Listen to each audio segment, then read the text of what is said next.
the Infiniti QX80.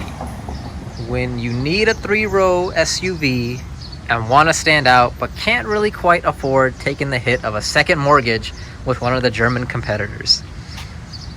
You know, the exterior styling is very hit or miss with a lot of people. You either love it or you hate it. Me personally, I really love this thing ever since it came out back in like what, 2010, 2011, 2012. It had that beluga whale looking, style going on in the front. Obviously they've updated that. It really was the headlights, now that I look at it, that gave that beluga whale kind of look. The headlights and the hood. But obviously this is a 2020 model. This is not one of the original second gen QX80s, and they've slimmed and trimmed a lot of the things going on here, especially these LEDs. I love what the headlights look like now. I also love the original ones, to be honest. I think they both look great. Same with the grille. Absolutely love the grille. A lot of people hate it. A lot of people say it's too big, but I think it looks absolutely fantastic on this car overall. It looks like one of those fancy, island places where they have that kind of like streamer stuff going on the roof when you're sitting outside. It looks awesome. And I'm looking at this through the camera and it's not really doing it any justice, but in person it really does. The way the light hits it, it does look like it's kind of flowing. It looks awesome, in my opinion. Exterior styling, aside from the rims, I think this thing looks perfect, man. This thing is so baller. It looks fantastic. But the inside, in my opinion, is quite the other story. 5.6 liter V8. It's a big boy truck. And yeah, that's all I got to say about the exterior. Actually, let me walk you guys around. You can see it's riding on 20-inch wheels. Here are the taillights. The taillights have been updated as well to be slim, trimmed, and LED. Look fantastic. No exhaust pipes showing. They're kind of the, what is it? It's a single exit. There's a cutout over there for a second exit, but there's only a one exit right there facing down. And QX80, you can see. And there you have it. And it does not have retractable side steps. They're just stationary on the body. And let's take a look inside. There you have it. The door panel, very nice. We padded and leather trimmed. Here are the seat controls. It does have memory seats, 1 and 2 over there. Here you can take a look at, let's see, what the seats look like. They look kind of big on person, but I'm telling you myself, compared to like an Escalade, these things are pretty, I don't know, they're all right. But I don't know, not as big as an Escalade's. This, I don't like it all. I don't know if you guys can tell or not, but this is a huge door, and this door handle looks like it's straight off of a Nissan Altima. It's so small. Look at my hand for size. Look at that. It's such a tiny door handle. It's so weird getting out of a big truck and you can barely fit your hand in the door handle. Anyways, small gripe. Stepping on in the interior of the QX80. Let's see. All right, so we're going to switch to wide angle so you guys can take a look. I don't know, not a lot going on. It's got this double screen going on. Look, you can already tell, I don't know, like I'm not really messing with this thing. This is just an initial impression. I don't know if we can turn off the brightness. I'm sure you can. Screen, display settings, brightness. It's very dim, very dim. Look, this is maxed out and it's still kind of, look, when the sun hits it, you can't see anything really. The top one is fantastic. I don't know what coating they put on this bottom one, but it's kind of hard to see with glare and everything else going on. It's a similar story with this. I'll tell you real quick. Look, I'm gonna hit the camera button. You can hit this and you can hit the camera, or you can see the cameras on the car. We got a top down, we got a reverse. You hit camera button again and it switches to like side view. Very nice. Escalade does not feature that. Hit it again and the whole screen turns into a huge reverse camera, and then we're back. But I will say, although it has a couple more angles in the Escalade, this is by far the trashiest reverse camera I have ever seen in my life. The lowest quality, darkest, dingiest reverse camera I've ever seen. I have been in Hondas with 10 times better reverse cameras than this. I had a friend who had a Honda Civic. You know what I'm talking about? Where you turn the turn signal and the gauge in the center turns into a side camera to show your blind spot. Those cameras are insane and they're so crystal clear. This thing, not so much. But I will say, look, it has some pretty cool features. It has what Cadillac started, this camera as a rear view mirror, and Even here, you can change the settings a little bit. You can mess with the brightness and make it a little brighter. The quality is not the best. I don't know how well you're going to be able to see it on camera here, especially since we're zoomed out, but that is the picture quality. I mean, it's fine. It's perfectly great. It's, you know, I'd rather have it than not have it, and the fact that they included it is awesome. That I really like a lot. You do get a sunglass holder cubby up here. Very nice. And let's see, what are these lights? The lights are LED. Very nice. You know, the one thing I will say about this personal opinion, it's very weird, this truck. It's from a design standpoint, look, it wraps around you kind of like my CLS, and it's got this very nice flowy design, but then like here, it just kind of falls apart. I don't know what's going on over here. There's like, it's just a huge gaping hole. They made it so it feels like very driver focused for the most part, like this beautiful curving wood and everything. And usually cars that have all this, they try to make it very driver focused, and this car actually drives very driver focused. It's got some heavy steering. It kind of drives like a BMW X5, to be honest. But it's so like open over here. I don't know, like maybe that's what people in this segment want, but I thought it was kind of weird. Maybe they could have extended, made it flow a little smoother instead of just completely disconnecting it. I don't know. What you guys comment, let me know what you think. I don't know, I think it's kind of weird. Again, with the small door handles, overall it's fine. Then moving down, you guys can see there's like two gigantic knobs here with occupying a ton of real estate. This is absolutely ridiculous proportions for just your different like transmission modes and stuff. You got tow mode, you got traction control off mode, and you have snow mode. Why Infiniti chose to take up this much real estate in the center console instead of just, I don't know, adding a second row or somewhere these buttons? I don't know. I mean, it looks beautiful. You know, it's very nice, like this finish. You know, it looks very nice, but I do think like for its purpose, it's a bit large. And then we have this little scroll wheel here. This is very nice. Originally, I thought it was just for zooming in and out of the map. You just twist it and zoom in and out of the map. And I thought that was quite ridiculous because this is actually, if you didn't know, it's a touchscreen. But no, actually what you can do with this is you can do a bunch of things. You can press on the center here, and look, a bunch of little options come on, and you can scroll through a bunch of things, split view maps, and customizing menus. The main thing I like for this, and I can see this being very handy when you're driving on the road and you don't want to, you know, take your eyes off too much, you can scroll through and you can connect Bluetooth and juggle between radio stations and whatnot, and it's very nice. And when you want to empty or back out, you can just hit map, or you can just hit the back button and back right out of all these things. And that, I will say, is very nice. Also, I do like the shifter. It's very nice. The Cadillac, the Escalade we have, it has that old school truck shifter. I love them both, man. I know a lot of people like this more, but I also like that old school one. It makes it feel solid, you know? And it makes it feel old school, and I kind of miss old school stuff. I feel like everything's kind of... It's advancing too fast. When I can experience something old school, I take it. I like it. So either way, this is very nice. I have no problem with it. You do get a nice little cubby down there and a 12 volts. And as far as driving impressions go, I was very impressed, to be honest. The Escalade that we have, if you didn't know, the 4th generation Escalades have had transmission problems basically for the life of the vehicle, except for the very, very early 2015s. Everything after early 2015, the transmission is absolutely garbage. It chews through differentials. Differentials fail.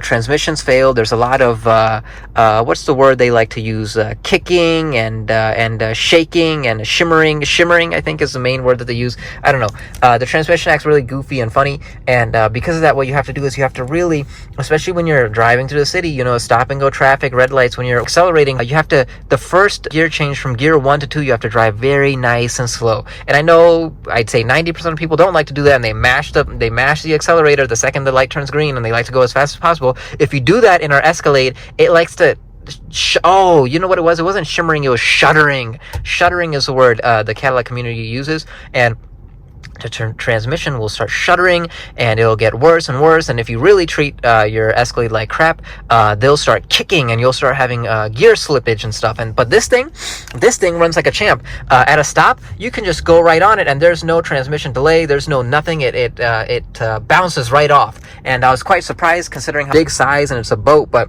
like I said, it's a pretty sporty truck. It's not what I thought it would be like at all. Handling is tight, a bit heavy. The acceleration is good. good. The response is good. It drives very nice. It's a lot more of a driver's car than I thought. I thought this was just like a big beluga whale, like it looks like on the outside, but it drives fantastic.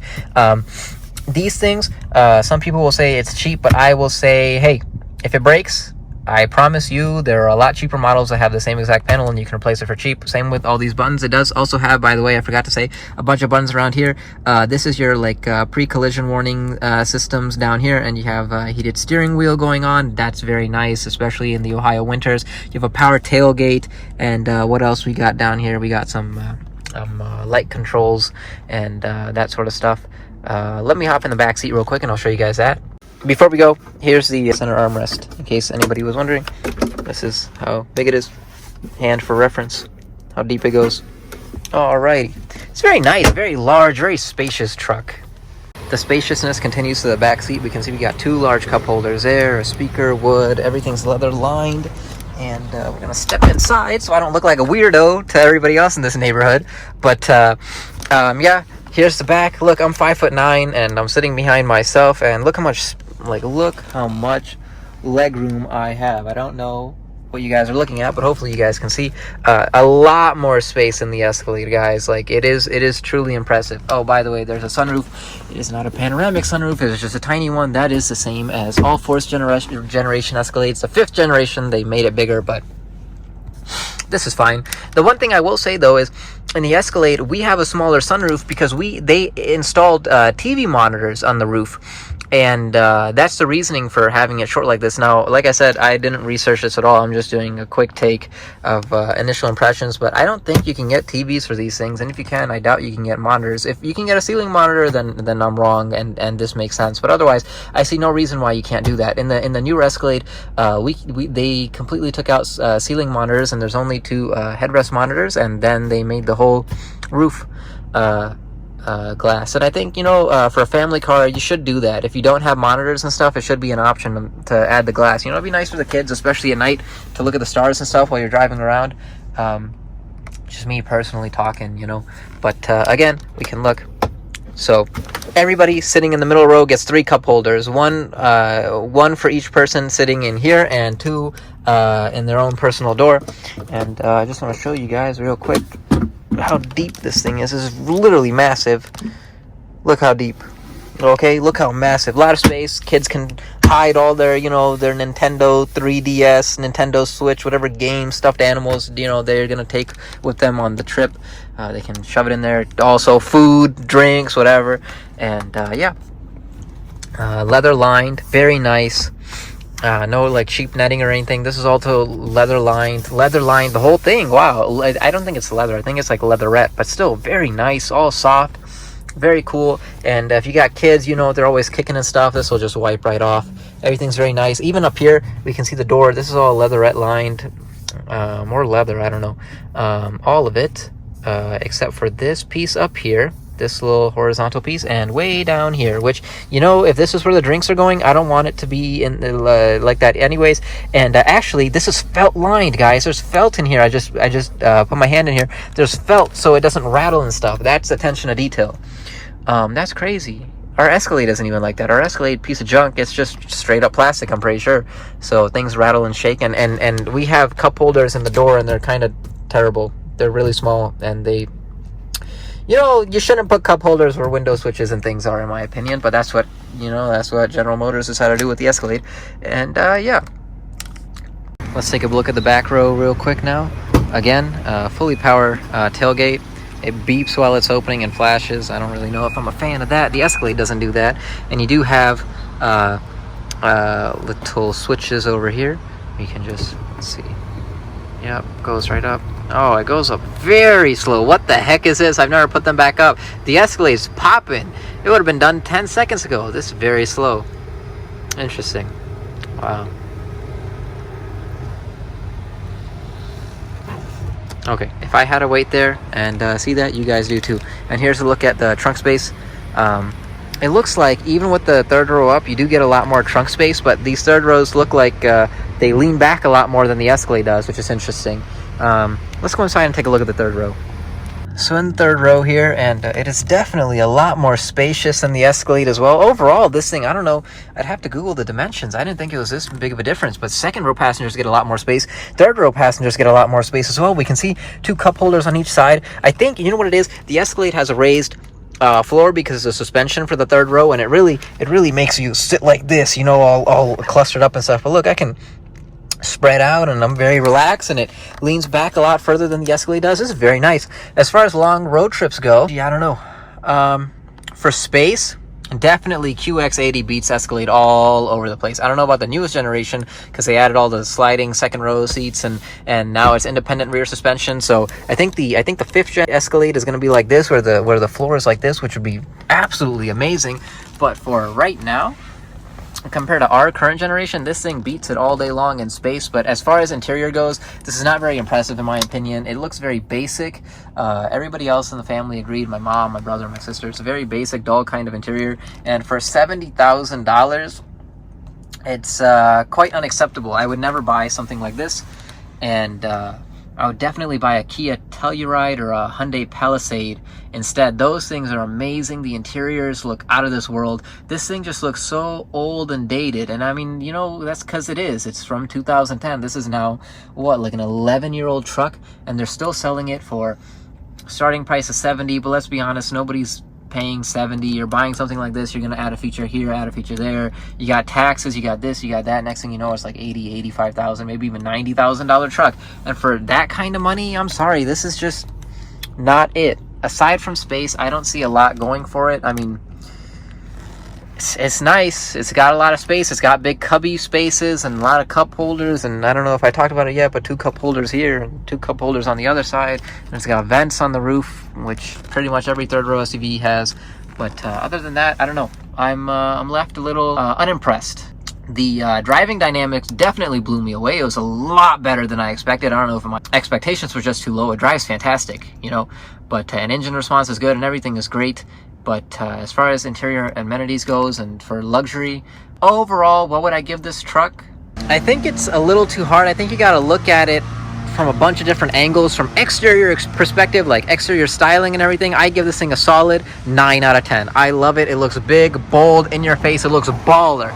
None of the newer cars look baller. They're focused on like looking all techno and fancy. This thing, old school design. I love it. You know, cars like this don't really exist anymore. So exterior styling, I give it a 9 out of 10. Interior, I'm gonna have to give it a nice 4 out of 10 because it's literally getting beat out by economy brands now like Kia and Hyundai. And overall, I think I would give this thing a solid 5 out of 10. Value for money. Well guys, there you have it. That was a very quick, short, and admittedly pretty terrible, unprepared video of my initial impressions of the QX80. The first time I've ever been in a QX80, the first time I've seen one up close in person, the first time I've driven one. I'm sorry I wasn't able to get driving clips because, well, long story short, I'm not supposed to be driving this, but that's okay. And so, as far as anybody knows, I did not drive this car. It's just my thoughts from a passenger seat perspective of the driving feel. Anyways, like I said, I hope you guys liked it. It was just for fun. I had a lot of fun making it instead of random repair videos of basic stuff. So, as always, I hope you guys found this video entertaining. And I hope you liked it. If you liked it, please make sure to give me a thumbs up and consider subscribing. And with all that out of the way, I will see you guys next video.